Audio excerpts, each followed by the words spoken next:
Hello, survivors. Thank you for taking the time to listen to the story. If you haven't already done so, please subscribe to our channel. Your support truly keeps this community alive. Picture this. The world you know unravels in a single morning. The city's pulse turning to a scream in the blink of an eye. What would you do when the familiar hum of life becomes a cacophony of chaos? Hold that thought, because this is the story of one man's fight to survive when New York City fell apart. The dawn broke over Queens with a deceptive calm, the kind that tricks you into thinking the day will be ordinary.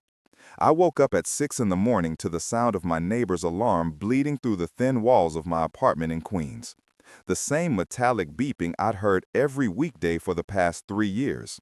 I lay there for a moment, staring at the water stain on my ceiling that looked like a map of somewhere I'd never been, listening to the familiar sounds of the city waking up, sirens in the distance, the rumble of the subway beneath the street, someone shouting in Spanish 2 floors down.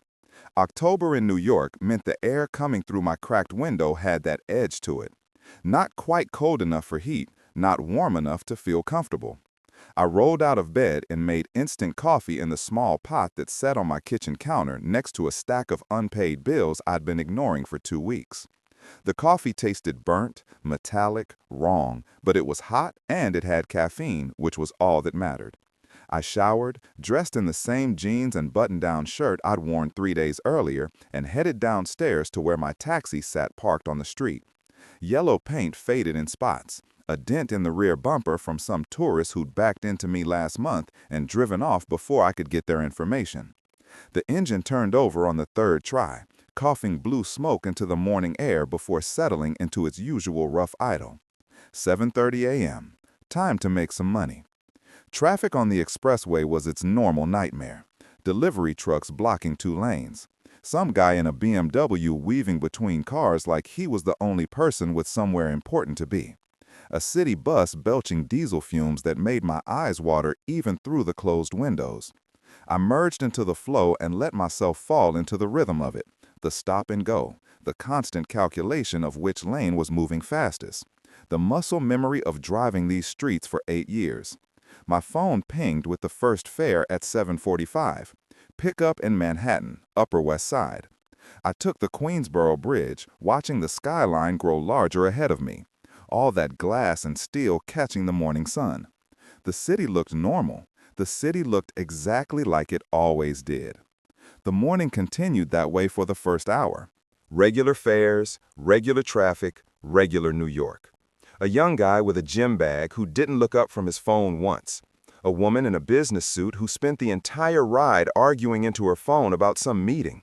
Nothing unusual, nothing wrong. At 8:30, my phone pinged again. Pickup near Columbia University. I headed uptown. That's when everything started to feel different. They were standing on the corner of Amsterdam and 116th, and I could tell something was wrong before I even pulled to the curb. The guy was supporting a girl who looked about his age, early 20s, college students probably, and she was hunched over, one hand pressed against a shoulder. Even from inside the taxi, I could see the dark stain spreading across her white blouse, soaking through the fabric in an irregular pattern that looked wet and fresh. The guy practically fell into the back seat with her, breathing hard. "Hospital," he gasped. "Mount Sinai, please, fast." I looked at them in the rearview mirror as I pulled into traffic. The girl's face was pale, slick with sweat despite the cool morning air. Her eyes were squeezed shut, and she was making these small whimpering sounds. The guy held her against him, one arm wrapped around her shoulders, his other hand gripping hers so tight I could see his knuckles turning white. "What happened?" I asked, taking Broadway south. "Some guy on the subway," he said. His voice shook. "We were just standing there waiting for the doors to close, and this guy, he just grabbed her and bit her right there on the platform. Everyone started screaming, and the guy let go, and she's bleeding so much." I glanced in the mirror again. The girl had her eyes open now, staring at nothing. Tears ran down her face, mixing with the sweat. Her lips were moving, but no sound was coming out. "Did you see the guy?" I asked. "Did he seem drunk or high or something?" "I don't know, man. His eyes were wrong. Like He wasn't seeing us, you know? And his teeth. The boyfriend's voice broke. There was blood on his teeth before he even bit her. A junkie, I thought, or someone on bath salts or whatever new designer drug was making people lose their minds this month. It happened. Not often, but it happened. She'll be okay, I said. Mount Sinai's got a good emergency department. The girl made another whimpering sound. The boyfriend whispered something I couldn't hear. I got them to the hospital in 18 minutes. When I pulled up to the emergency entrance, my first real warning sign was waiting. The place was packed, not just busy, completely overwhelmed. People lined up outside the doors, some sitting on the ground with bandages wrapped around arms and legs and heads, others standing and swaying like they might fall over any second. Security guards were trying to maintain some kind of order, but they looked stressed, overwhelmed, shouting directions that nobody seemed to hear. The boyfriend helped the girl out. She could barely stand. He wrapped his arm around her waist and started half carrying her toward the entrance. They didn't pay, just disappeared into that mass of injured, scared people. I closed the back door and pulled away, my hands gripping the steering wheel tighter than necessary. In the rearview mirror, the hospital receded, the crowd of people getting smaller, but not less unsettling. That's when I did something I almost never did. I reached over and turned on the radio. I hated the radio, hated it with the kind of intensity usually reserved for more important things. The constant stream of celebrity gossip that pretended to be news. The political arguments engineered to make people angry. The commercials trying to sell me insurance and furniture and a lifestyle I couldn't afford and didn't want. Everything about it felt manufactured, designed to manipulate, to make me feel inadequate or afraid or envious. Who has time for that? Who has the mental energy to filter through all that noise just to find the occasional piece of actual information? I'd rather drive in silence and let the city itself provide the soundtrack. Sirens and horns and the rumble of millions of people all trying to get somewhere. But that morning, after seeing that hospital, after watching a college kid with blood on his hands disappear into a crowd that shouldn't exist at 8:45 a.m. on a Tuesday, I needed to hear something, some explanation, some context that would make what I'd just seen fit into the normal patterns of urban chaos. I spun through the AM dial until I found a news station. Unusual levels of violence being reported across multiple boroughs this morning. Police are responding to what they're calling an unprecedented number of assault calls, and we're hearing from sources at area hospitals that emergency rooms are reaching capacity. Static. I adjusted the dial. CDC has not yet issued an official statement, but local health officials are advising anyone who has been bitten or scratched by another person to seek immediate medical attention. Initial symptoms may include fever, disorientation, and increased aggression. More static. I changed stations. Asking residents to remain calm. The mayor's office emphasizes there's no reason for panic, but recommends avoiding unnecessary travel and large crowds until more information becomes available. I turned the volume down but left it on, letting the fragmented updates wash over me as I navigated through traffic. A virus, transmitted through bites and blood, symptoms including aggression, hospitals overwhelmed. My phone buzzed. New fare request. I looked at it, then accepted. What else was I going to do? Go home, sit in my apartment, and watch the news until I went crazy? At least if I kept driving, I was moving. The next hour blurred together in a way that's hard to explain now. I picked up fares, dropped them off, navigated through traffic that seemed heavier than usual, but not impossible. But the whole time, things kept happening that should have told me the situation was deteriorating faster than anyone realized. I hit a man with my taxi on Fifth Avenue. He literally walked directly into the front of my car while I was going maybe 10 miles an hour. Just stepped off the curb without looking, moving with this weird stumbling gait. I slammed on the brakes, but the front bumper still caught him and knocked him to the ground. I jumped out, my heart racing. The man was lying on his back in the street, not moving. A crowd started to gather. But here's the thing that stuck with me. The man didn't react. No groaning in pain, no clutching at injuries, no cursing at me for hitting him. He just lay there, perfectly still, staring up at the sky with eyes that didn't seem to be looking at anything. Sir, are you Tom okay?" I knelt down next to him, afraid to touch him. No response. His chest was moving, so he was breathing, but that was it. The ambulance arrived within 5 minutes.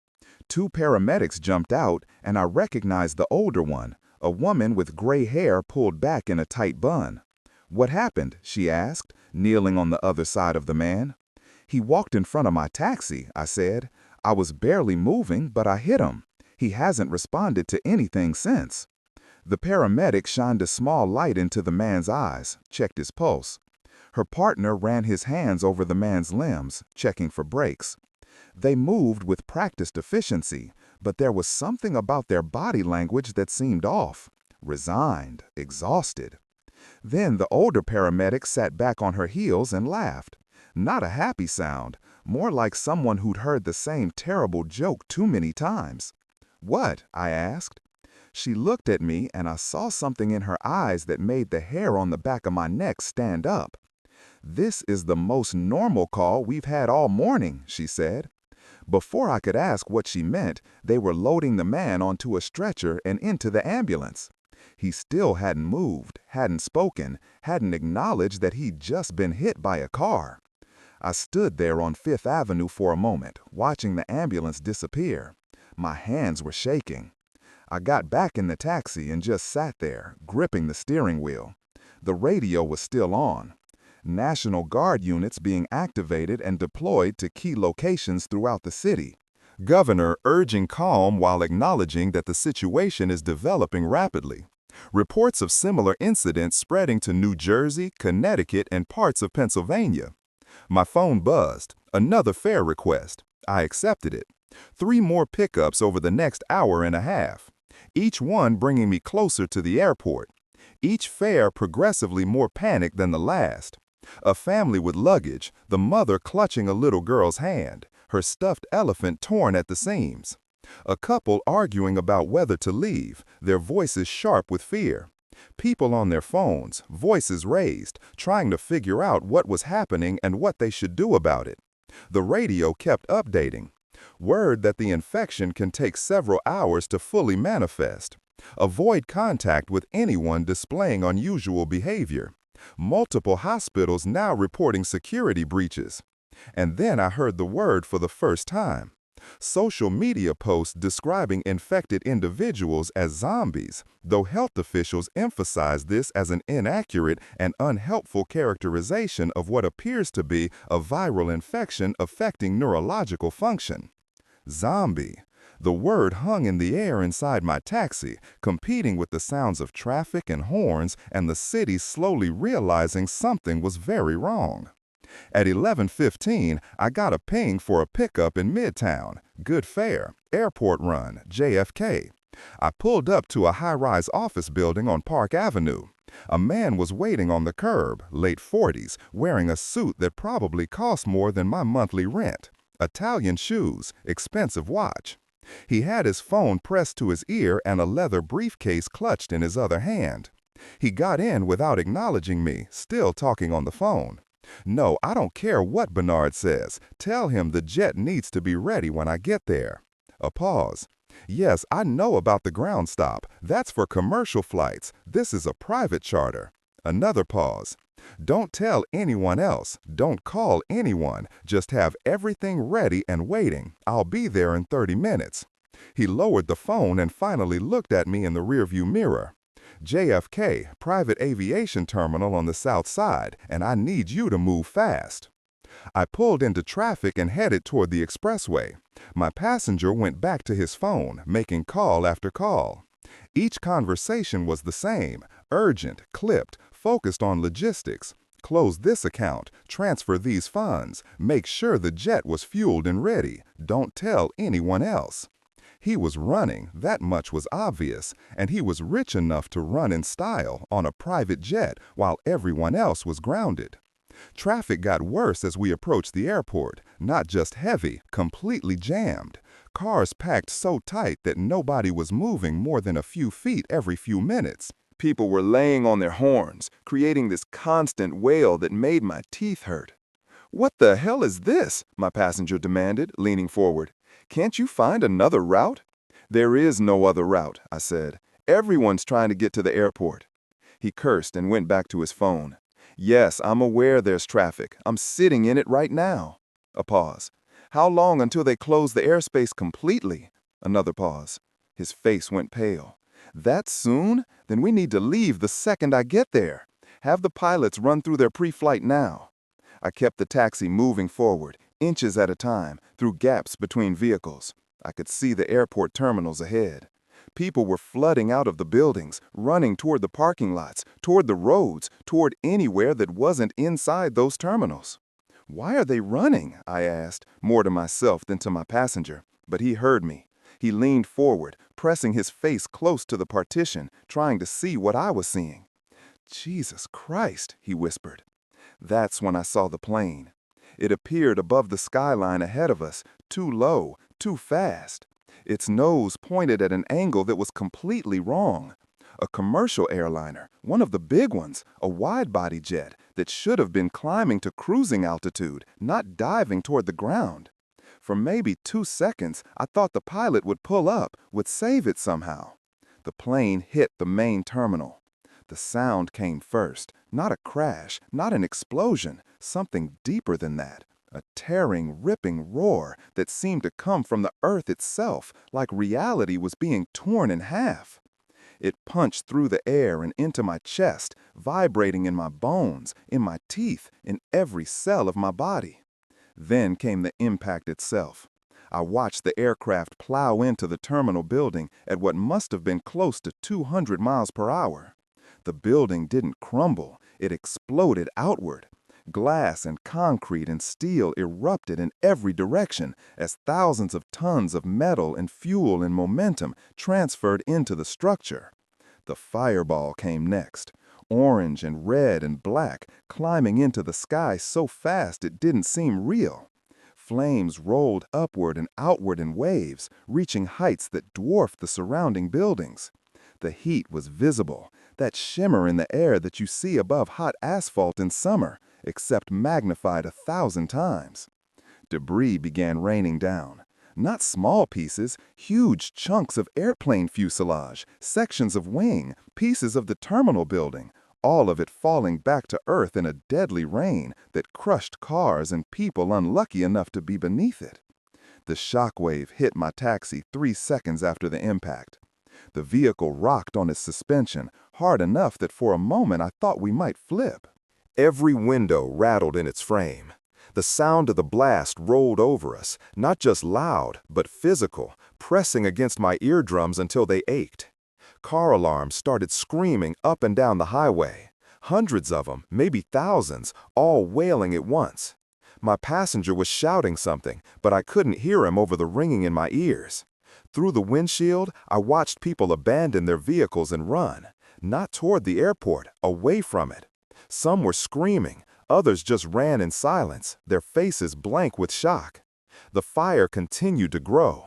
Black smoke poured into the sky, a column so thick and dark it looked solid. Secondary explosions rippled through the terminal as fuel tanks ignited, each one sending fresh gouts of flame shooting upward. I sat there, hands frozen on the steering wheel, watching the world end.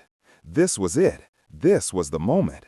Not the hospital, not the man I'd hit, not the radio reports about violence and bites and hospitals overwhelmed.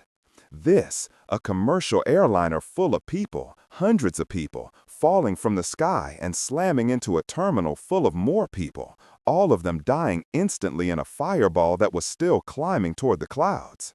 Something broke inside me, not emotionally, though that would come later, something deeper. The part of my brain that had been keeping reality at a comfortable distance, that had been allowing me to drive through a deteriorating situation while pretending it was just a bad day. That part shattered like glass. The world had ended. It had ended somewhere between when I woke up this morning and right now, and I'd been driving through it like an idiot, picking up fares and dodging traffic and thinking about paying my bills. "We need to go back," my passenger said. His voice sounded distant, muffled. "We need to get out of here." I looked in the rearview mirror. Behind us, traffic was already trying to turn around, but there was nowhere to go. Cars were packed bumper to bumper in both directions, trapping everyone in place. Ahead, the fire raged. People ran in all directions, and through the flames and smoke, I could see shapes moving. People, but wrong, moving toward the crowds with focused intent, their bodies jerking forward in stuttering, broken rhythms. The infected, they had to be, drawn to the noise and chaos and crowds of screaming people who had nowhere to run. I put the taxi in reverse and started backing up, using the shoulder, the median, anywhere I could find space. My passenger was on his phone again, but his voice had lost that confident edge. He sounded scared now, young. "I'm not gonna make it," he was saying. "The airport is gone. The whole terminal is burning. I need you to have a car ready at my apartment. A car, not a jet." "We're leaving by road." I kept backing up, kept maneuvering through the gridlock, kept moving because movement was the only thing that made sense anymore. The fire climbed higher behind us. The screaming got louder, and in my mind, a thought crystallized into perfect clarity. There is no safe place in hell. The phrase appeared fully formed, like someone had spoken it directly into my brain, and I knew with absolute certainty that it was true. There was no safe place anymore. Not hospitals, not airports, not homes or shelters or anywhere else people were gathering. Safety was an illusion. And the only thing that mattered now was staying away from the places where everyone else was trying to go. It took me 40 minutes to extract the taxi from the gridlock near JFK. 40 minutes of inching through abandoned vehicles, of listening to my businessman passengers' increasingly frantic phone calls about private jets and escape plans that no longer existed. When I finally got us moving in the opposite direction, away from the burning airport, he went quiet. The silence was worse than his panic. I dropped him at his apartment building in Manhattan without asking for payment. He got out, stood on the curb, staring at nothing, then walked into the lobby like a man in a dream. I never saw him again. It was 12:30 p.m. The city had been dying all morning, but only now was it starting to understand that death. I headed back toward Queens, but the streets were transforming in real time. What had been heavy traffic an hour ago was now complete chaos. Cars abandoned at intersections, people running with suitcases, with children, with nothing at all. And among them, moving through the crowds with terrible focus, were the infected. I saw my first one up close at a red light on Lexington Avenue. She came out of a Starbucks, wearing torn yoga pants and a gray hoodie soaked with something dark and wet. Her blonde hair hung in tangled clumps around a face that was wrong in ways I couldn't immediately articulate. The skin was pale, almost gray. Her mouth hung open, jaw working constantly, teeth stained red. But it was her eyes that made my hands freeze on the steering wheel. They were focused, not vacant or distant like the man I'd hit with my taxi. These eyes locked on the movement, tracked it, followed it with predatory intensity. When a man ran past her on the sidewalk, she turned her entire body toward him and began following, her movements quick and jerky, like a video playing at the wrong frame rate. She caught him at the corner. I watched in my rearview mirror as she grabbed his jacket and pulled him down. He was still screaming when I forced myself to look away. The radio had stopped even pretending things were under control. All bridges and tunnels will be closed within the next 30 minutes. This is your final opportunity to evacuate Manhattan. Proceed immediately to... Military forces have authorization to use lethal force. Do not approach military positions. Do not... Containment zones are at capacity. Repeat, containment zones are full. Seek shelter in place or... The signal kept cutting in and out, fragmenting into static and then clarity, as if the radio stations themselves were being overrun mid-broadcast. I turned onto Fifth Avenue and had to slam on the brakes. A crowd of maybe 200 people was flooding down the street, running toward me. Behind them, more infected than I could count, moving as a group, driven by the noise and motion ahead of them. I threw the taxi into reverse and back down a side street, the crowd surging past the intersection like a wave. Some people slammed their hands against my windows as they ran by, leaving bloody handprints on the grass. Others just ran, their faces twisted with terror. The infected followed. They didn't run with the smooth coordination of healthy humans. Their movements were too fast in some places, too slow in others, bodies jerking forward with unnatural rhythm. But they were gaining on the crowd, and they were relentless. One of them was a man in a torn business suit, ties still knotted around his neck. His left arm hung useless at his side, broken or dislocated, swinging wildly as he moved. His right hand was clenched into a claw, fingers hooked and grasping. Blood covered his white shirt front, spreading down to his belt in a bib of dark red. He caught a woman in a green dress. She went down hard, her scream cutting off almost immediately as he bent over her. Two more infected converged on the same spot, drawn by the movement and sound. I forced myself to keep backing up, to keep moving. The second rule crystallized in my mind with perfect clarity. Away from people means away from infected. Every crowd was a target. Every gathering of humans was a gathering of potential victims and potential infected. The smart thing, the only thing, was to avoid people entirely. I navigated through side streets, heading south and east, trying to find a route that wasn't clogged with traffic or crowds or the infected who followed them. The taxi's radio continued its stream of fragmentary updates. Governor has ordered the National Guard to establish a secure perimeter. All civilians should. CDC confirms transmission through bodily fluids, bite wounds, scratches, any exposure to infected blood or saliva. Estimated incubation period of 30 to 90 minutes. Symptoms include fever, disorientation, increased aggression. 30 to 90 minutes? That girl I'd taken to the hospital this morning would be turned by now. The man I'd hit on Fifth Avenue. Everyone in those crowds at the airport. How many people had been bitten in the chaos? How many were walking around right now not knowing they were already dead? I saw a police car at an intersection, lights flashing but no officers visible. The doors were open. Blood pooled on the pavement beside the driver's side. I kept driving. At 2nd Avenue, I encountered my first military checkpoint.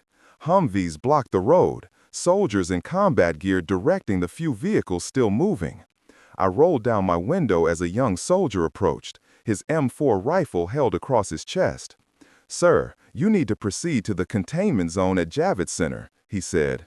His voice was steady, but his eyes kept darting toward the side streets. "This area is being evacuated." "I'm trying to get to Queens," I said. "Get home." "Queens is being evacuated too. Everyone needs to proceed to designated safe zones. Those are your orders." "Orders?" I looked at him, this kid who couldn't be more than 22. "I'm not military." "Martial law has been declared. Everyone follows orders now."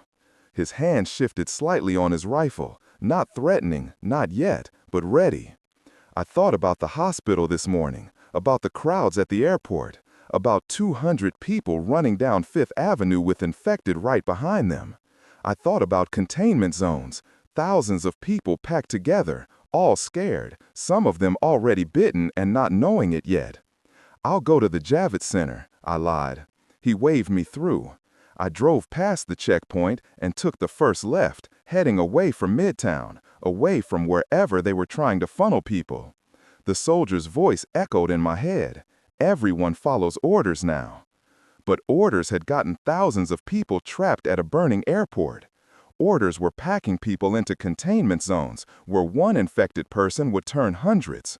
Orders were about control, and control was an illusion when the rules of the world had fundamentally changed.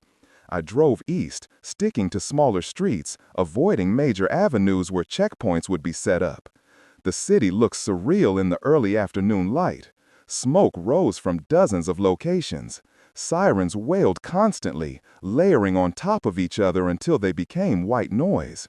And through it all, people ran and screamed and died. At 1st Avenue, I saw a woman trying to load a wheeled suitcase into a Honda Civic while two teenagers, hers probably, screamed at her to hurry. An infected man in torn jeans and a flannel shirt staggered around the corner, spotted them, and began moving faster. The woman saw him, abandoned the suitcase, and shoved her kids into the car. They peeled out just as he reached them, his hands slapping against the trunk as they accelerated away. He stood there for a moment, head turning slowly, looking for new movement to follow. His flannel shirt had been blue once, but now it was mostly dark red. His face was pale, mouth hanging open, a continuous low moan coming from his throat. Then he spotted me, sitting in my taxi 30 yards away, and started walking in my direction. I drove away. Not fast. Sudden motion drew their attention, but steady. In my rearview mirror, I watched him follow for a block before something else caught his attention, and he turned away. The radio crackled with new information. All bridges into Manhattan will be destroyed at 1500 hours. Repeat, all bridges will be destroyed at 1500 hours to prevent spread of infection. This is not a drill. All evacuation must be complete by 1500 hours. 3 p.m. I checked the taxi's clock, 1:15. Less than 2 hours before they blew the bridges and trapped everyone still on the island. I thought about trying to reach the Queensboro Bridge, getting off Manhattan while I still could, but the bridges would be mobbed. Everyone thinking the same thing, all of them creating perfect targets for the infected who follow noise and crowds. And the military would be there too, checking for bites, turning people away, maybe shooting anyone who looked sick. I drove past Roosevelt Island, watching the tramway cables stretching across the East River. The tram cars hung motionless, either shut down or simply abandoned. Below, the river flowed, dark and cold, indifferent to the chaos on shore. The water, the thought appeared suddenly, fully formed. The bridges would be destroyed. The tunnels would be closed or blown, but the water was still there, still flowing, still offering a way out that didn't involve checkpoints or crowds or following orders that would get me killed. I'd grown up in Queens, spent summers swimming in public pools and at Rockaway Beach. I was a decent swimmer, not great, but decent. And the East River wasn't that wide, half a mile, maybe less in some places. If I could get to the shore, if I could find something to help me float, maybe I could drift downstream and get clear of the city before they sealed it off completely. It was insane. The water was cold, probably around 60 degrees this time of year. There would be currents, debris, maybe infected in the water too. I could drown. I could die of hypothermia. There were 1,000 ways it could go wrong. But staying in Manhattan guaranteed death. The bridges would be blown. The infected were everywhere and spreading fast. And the military, I'd seen that soldier's eyes, the way he'd gripped his rifle. They were scared, overwhelmed, operating on orders that made sense in a conference room, but meant nothing in the streets. How long before those orders became shoot anyone trying to leave or cleanse the area of all movement? I needed supplies, water bottles, empty ones that could help me float, something waterproof for whatever I was going to carry. And I needed to get to the river before the bridges came down and the full weight of military containment dropped on this island. I spotted a bodega on 2nd Avenue, windows already broken, door hanging open. I pulled the taxi to the curb and sat there for a moment, watching the street. No infected visible, no crowds, just the distant sound of sirens and the closer sound of my heart hammering in my chest. I got out quickly, leaving the engine running. The bodega's interior was a mess, shelves knocked over, products scattered across the floor, the cash register hanging open and empty. But I wasn't looking for money, water bottles. I found a case in the back room, grabbed 6 bottles and stuffed them in a plastic bag. A roll of duct tape from behind the counter, a lighter near the cigarettes. In the back, I found a messenger bag that looked waterproof enough. I loaded everything in, slung it over my shoulder, and headed back to the taxi. That's when I saw them, coming down 2nd Avenue. Not a few, not a dozen, hundreds of infected, moving down the street in a loose group, drawn by some distant sound or motion I couldn't identify. They filled the road from sidewalk to sidewalk, a river of bodies and torn clothes and blood-stained skin, all of them moving with that same jerky, relentless rhythm. I was back in the taxi before conscious thought caught up with instinct. The engine was still running. I threw it in gear and accelerated south, away from the horde, my hands shaking on the steering wheel. The radio kept broadcasting. Military forces report containment zones in Brooklyn and the Bronx have been breached. Infected numbers are growing exponentially. All remaining civilians should static.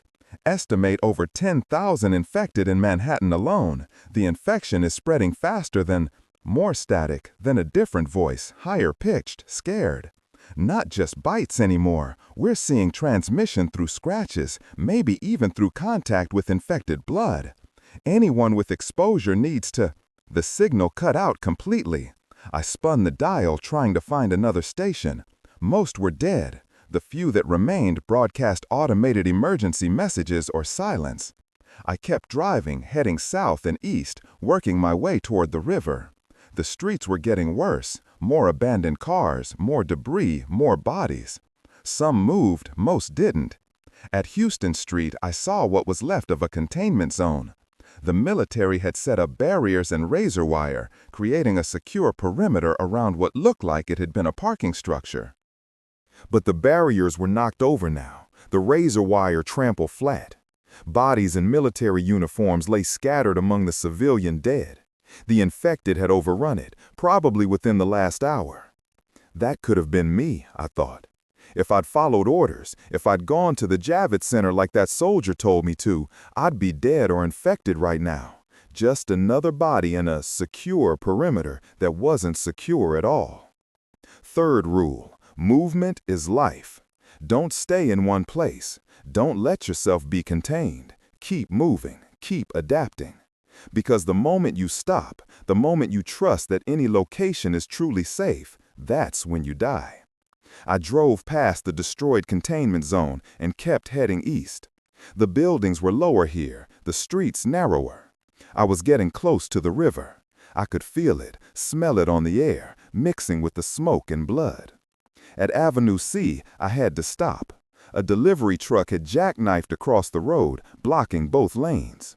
I sat there, engine idling, trying to figure out a way around it. That's when I heard the explosion behind me. Not close, maybe 10, 15 blocks away, but massive. The kind of explosion that shook the ground and rattled windows.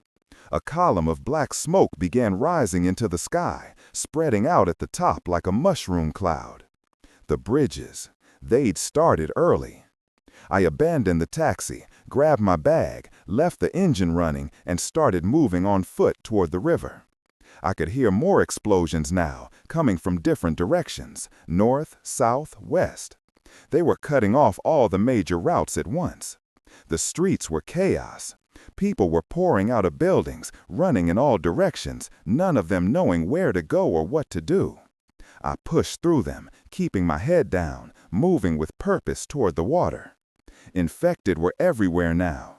I saw a man in a security uniform, his throat torn open, chasing a woman down an alley. Saw a teenager in a hoodie bent over someone on the ground.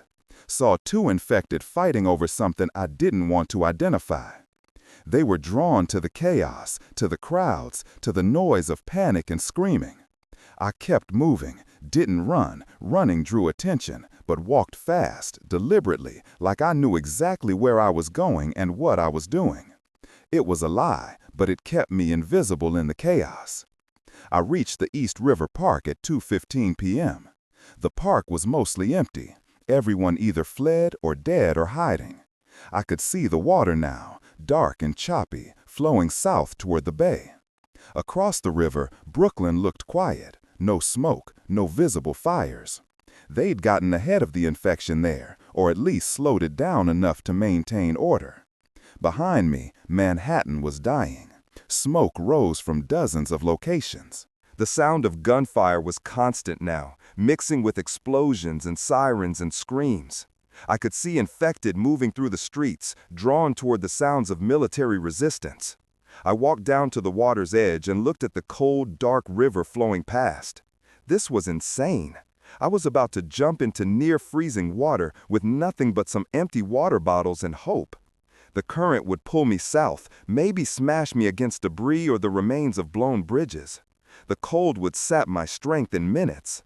But behind me was death, certain, inevitable death. The infected would find me eventually, or the military would, and I'd be locked in some zone that would be overrun within hours, or they'd just bomb the whole island and be done with it. The water was a gamble, but it was a gamble that gave me control, that let me choose my own path instead of following orders or crowds or the infected hordes that followed both. I emptied all 6 water bottles, sealed them tight, and duct taped them together in pairs. Not perfect flotation devices, but better than nothing.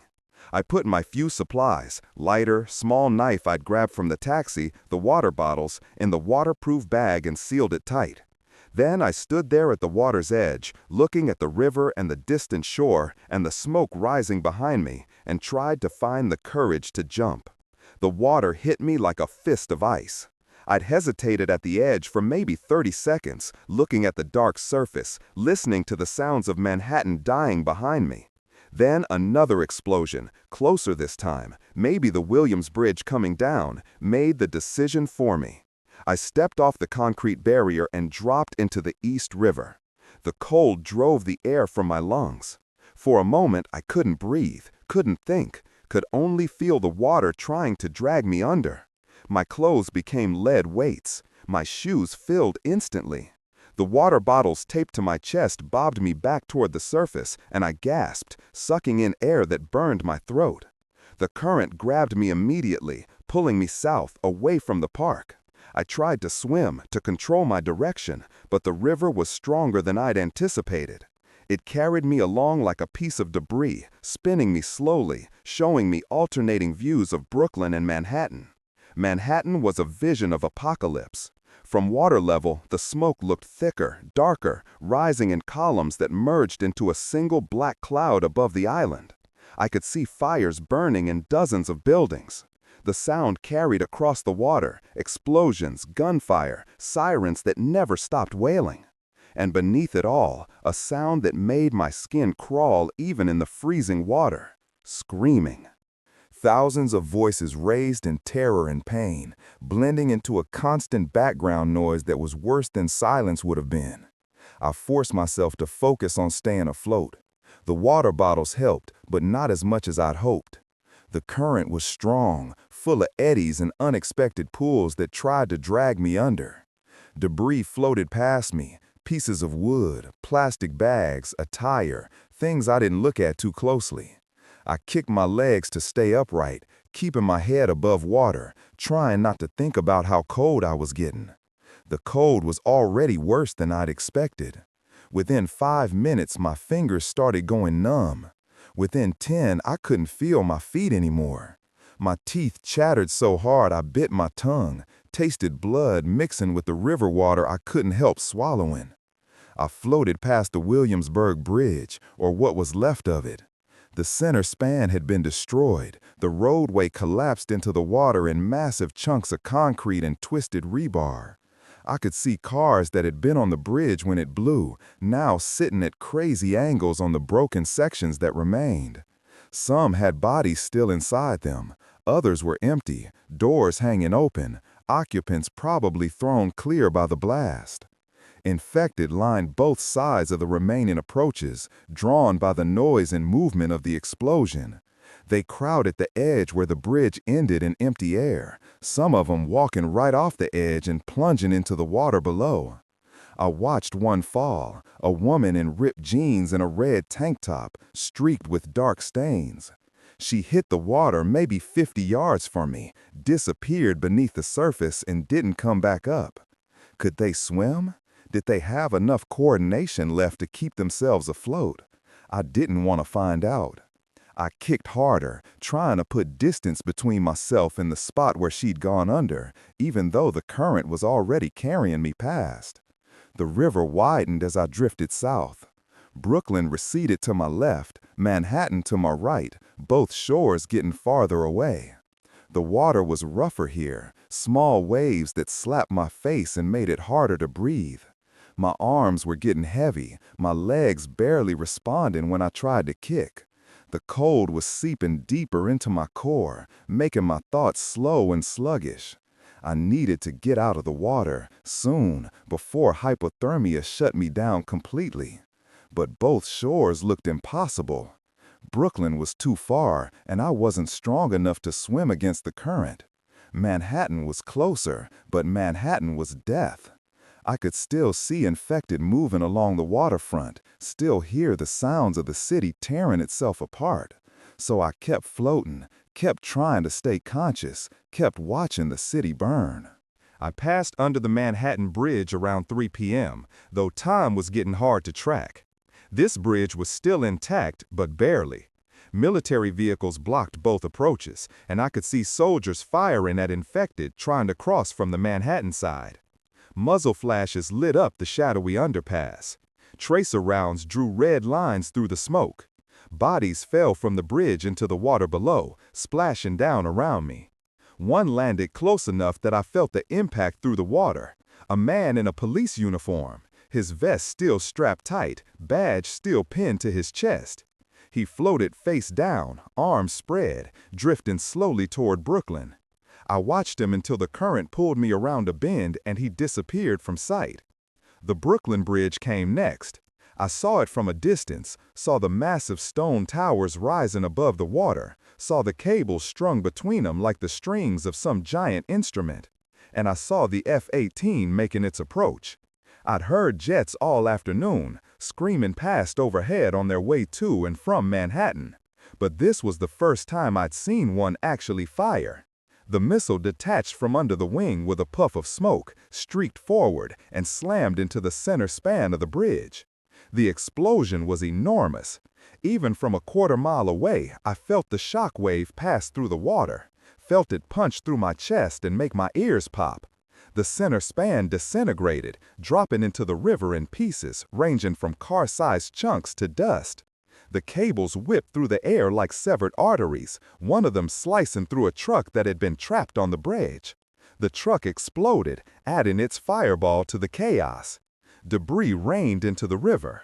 I ducked underwater as chunks of concrete and steel splashed down around me, the impacts visible as dark shapes plunging through the murky water. When I surfaced gasping, the bridge was gone. Just the towers remained, rising from the water like tombstones, marking where the crossing used to be. That was it. All the bridges gone. Manhattan was an island again, in the most literal sense. Everyone still trapped there would stay trapped until they died or turned. I thought about the businessman I'd driven to the airport, about his frantic phone calls, about private jets and escape. I thought about the family with the little girl and her damaged stuffed elephant, about the college couple I'd taken to the hospital, about the woman in the business suit arguing on her phone, about every person I'd seen today who was probably dead now. And I thought about my apartment in Queens, my unmade bed with the water stain on the ceiling, my instant coffee and unpaid bills, my neighbor's alarm that woke me every morning at 6 o'clock. All of it gone, or about to be. The city I'd spent 8 years driving through was dying, and I was floating away from it in a river that was slowly killing me too. The cold was getting worse. My shivering had stopped, which I knew was bad. My thoughts were getting fuzzy, disconnecting from each other. I kept trying to remember why I was in the water, what I was supposed to be doing. The water bottles kept me floating, but I couldn't feel my hands anymore, couldn't tell if I was still gripping the bag I'd brought. Brooklyn was closer now, or maybe I was drifting toward it without realizing. The current was doing strange things, pulling me in directions I couldn't predict. Through the haze of hypothermia, I saw a concrete barrier along the shore, saw what looked like a pier or marina beyond it. I tried to swim. My arms barely responded, moving through the water like they belonged to someone else. My legs were completely numb, but the current was pushing me toward the barrier anyway, carrying me along until my shoulder bumped against concrete. I grabbed at the barrier, but my hands wouldn't grip. Tried again, managed to hook one arm over the edge. Used the last of my strength to pull myself part way out of the water. Lay there on the cold concrete, shaking, breathing, trying to remember how to make my body work. The sun was low in the sky now, casting long shadows across the waterfront. The air felt warm compared to the water, though it probably wasn't, probably 60 degrees at most. But after the river, it felt like summer. I lay there until I could feel my legs again, until the shaking became bearable instead of violent. Then I forced myself to move, rolled onto my side, pushed myself up to hands and knees, stood, swaying, using the barrier for support. Manhattan burned across the river. The entire skyline was obscured by smoke. I could see orange flames flickering in dozens of windows. Explosions continued sporadically, each one sending fresh columns of black smoke climbing into the evening sky. The sounds were muted now, reduced to a distant rumble punctuated by occasional louder booms. I turned away from the city and looked at Brooklyn. This area was quiet, deserted. A few buildings nearby, some warehouses, a street that ran parallel to the waterfront. No people visible, no infected that I could see, just stillness and shadows and the smell of river water mixing with distant smoke. I stumbled away from the barrier, my legs barely working, found a warehouse with an open door and went inside, into darkness that felt safe after the exposed waterfront. Collapsed on the concrete floor and lay there, wet clothes clinging to my freezing skin, listening to my heartbeat and my breathing and the distant sounds of Manhattan dying. I must have passed out. When I opened my eyes again, it was fully dark outside. The warehouse was lit only by the orange glow of fires reflecting off low clouds. I was shaking again, violently, my whole body trying to generate heat that wasn't there. I needed to get out of these wet clothes, needed to find something dry, something warm, needed to keep moving before the hypothermia finished what the river had started. I forced myself up. My bag was still around my shoulder. Miraculously, the waterproof seal it held. The lighter was dry, though my hand shook so hard I could barely work it. I explored the warehouse, found some old cardboard boxes and broken wooden pallets. Used the lighter to start a small fire in a corner, away from anything that might spread it to the whole building. The heat felt better than anything I'd ever experienced. I stripped off my wet clothes and laid them near the fire to dry. Sat there naked and shivering, watching the flames, thinking about the 3 rules that had kept me alive. No safe place in hell. I'd learned that one at the airport, watching the plane hit. Every place people thought was safe, hospitals, containment zones, bridges, had become death traps. Away from people means away from infected. Every crowd I'd seen today had been swarmed. Every gathering had attracted the infected like moths to flame. The only safety was in avoiding others entirely. Movement is life. Staying in one place meant being trapped when the situation changed. The taxi driver who kept driving, the infected who never stopped moving, motion as a survival strategy. 3 rules, simple, obvious in hindsight, but they'd kept me alive through 12 hours of hell when thousands of others had died. I stayed by the fire until my clothes were mostly dry, until I could feel my extremities again, until my thoughts cleared enough to think about what came next. Then I dressed, packed up my meager supplies, and stepped back outside. The night was quieter now. The sounds from Manhattan had decreased, fewer explosions, fewer sirens. Either the situation was stabilizing or there was nobody left to make noise. I suspected the latter. I walked north along empty streets, keeping the shadows, moving carefully. A few times I saw infected in the distance, wandering aimlessly now that the crowds and noise had diminished. I avoided them easily. Without fresh stimuli to track, they seemed almost docile, just shambling through the darkness with no particular destination. Around midnight, I found a highway. Cars lined both sides, abandoned in place, creating a corridor of metal and glass that stretched into the distance. I walked between them, looking in windows, checking doors. Most were locked or empty. Then I found the pickup truck. It was an old Ford, maybe 15 years old, sitting on the shoulder with the driver's door hanging open. The keys were still in the ignition. I got in, half expecting it not to start, but the engine turned over on the first try. The gas gauge showed 3/4 full, and on the passenger seat, lying there like it had been waiting for me, was a book, The Zombie Apocalypse Survival Guide. The cover read, some kind of novelty book, probably the kind of thing someone might keep in their car as a joke. But I picked it up, opened it to a random page, and started reading by the dome light. Rule 1. There is no safe place during an outbreak. Hospitals will be overrun. Military bases will fall. Any location that attracts crowds will become a death trap. Safety is temporary at best and usually an illusion. I laughed, a bitter, exhausted sound, but genuine. I flipped to another page. Rule 2. Avoid other survivors when possible, especially in the early stages of an outbreak. Crowds attract infected. Groups create noise and movement that draws attention. The safest survivor is the one who travels alone. The book fell open to another section, like it wanted me to read this part. Rule 3. Keep moving. Never stay in one location for extended periods. Static positions become targets. A moving survivor is harder to track, harder to corner, harder to kill. Movement equals survival. I sat there in the truck, reading by the dome light, while Manhattan burned in the distance. Someone had written this, probably as a joke, probably never expecting anyone would actually need it. But they'd gotten it right.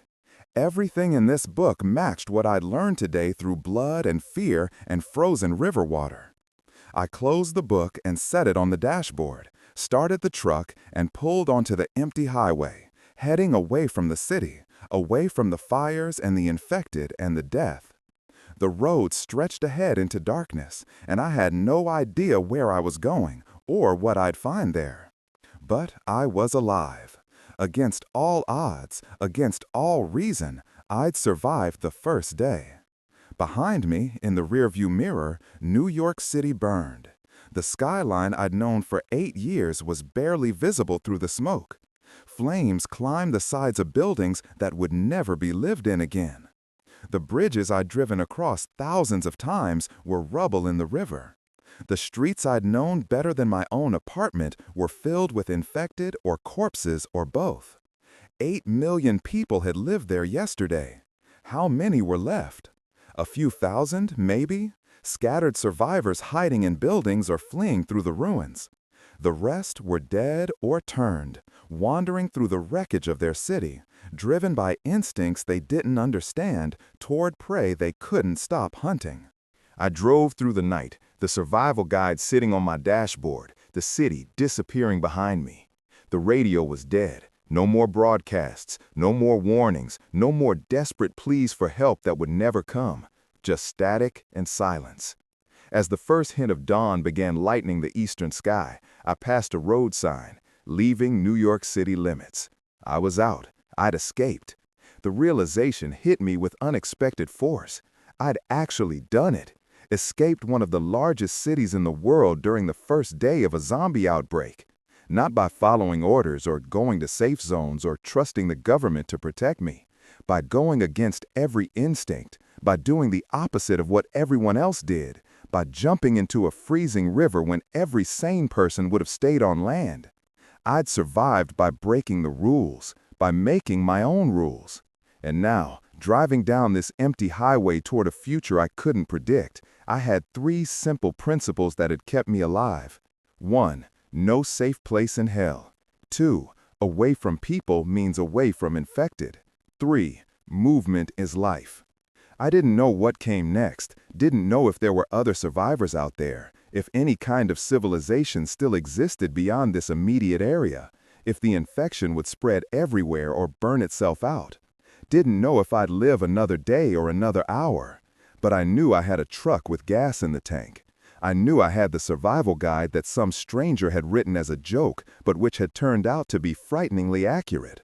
And I knew I had the experience of surviving the first day, which had to count for something. Most importantly, I knew I was still moving, still adapting, still alive. The sun rose behind me, casting my shadow long across the empty highway. Ahead, the road stretched on into morning, and I followed it, leaving the burning city in my past. Because movement is life, and as long as I kept moving, I had a chance. The truck's engine hummed steadily as I drove. I glanced at the survival guide on the dashboard, smiled grimly, and kept driving. Hell doesn't have safe places. Time to move. What would you do if the world ended tomorrow? Would you run toward the crowds, hoping for safety in numbers? Or would you trust your instincts, break away, find your own path through the chaos? The road ahead is uncertain, But one thing is clear. Survival demands courage, clarity, and the will to keep moving no matter the odds. Thank you for surviving with us till the end. Stay tuned, survivors. The next story begins soon.